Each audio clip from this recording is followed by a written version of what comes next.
அங்கு மாநிலத்தின் 28 தமிழ் பள்ளிகளில் படிக்கும் 283 B40 மாணவர்களுக்கு நேற்று புறப்பாட நடவடிக்கைகளுக்கான சீருடைகள் அன்பளிப்பாக வழங்கப்பட்டன. மாக்மண்டின் தமிழ் பள்ளியில் நடைபெற்ற இந்த நிகழ்ச்சியை RSN ராயர் தலைமையிலான பினாங்கு இந்து அறப்பணி வாரியம் ஏற்பாடு செய்திருந்தது.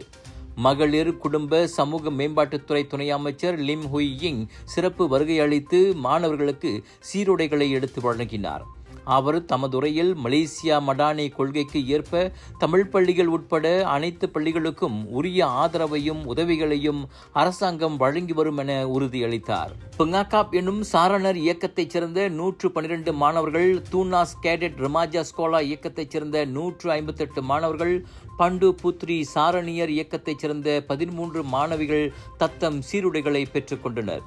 ஒவ்வொரு உடையும் சுமார் 180 ரிங்கிட் மதிப்புடையது.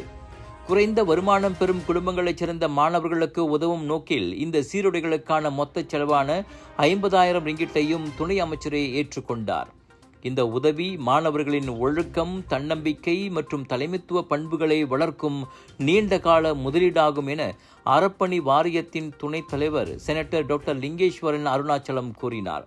2023 முதல் பினாங்கு இந்து அறப்பணி வாரியம் 1000க்கும் மேற்பட்ட இந்து மாணவர்களுக்கு 1 மில்லியன் ரிங்கிட்டுக்கும் மேல் கல்வி மற்றும் நலத்திட்டங்களுக்கு வழங்கியுள்ளது.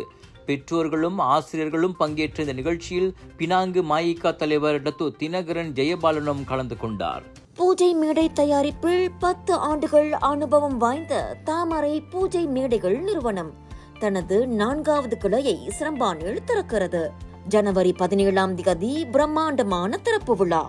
நம் தேவைக்கேற்ப அனைத்தும் கிடைக்கும் ஒரே இடம் தாமரை பூஜை மேடைகள். நம்பகமானது, தரத்தில் உயர்ந்தது. அரசாங்க பல்கலைக்கழக அங்கீகாரத்துடன் வேலை செய்து கொண்டே படிக்க ஒரு அரிய வாய்ப்பு. வத்திகா ரிசோர்சஸ் ஏற்பாட்டில் ப்ரொஃபஷனல் பேச்சுலர் இன் பிசினஸ் மேனேஜ்மெண்ட் கல்வி வாய்ப்பு. திறனை மேம்படுத்தி வாழ்க்கையில் முன்னேற உடனே தொடர்பு கொள்ளுங்கள்.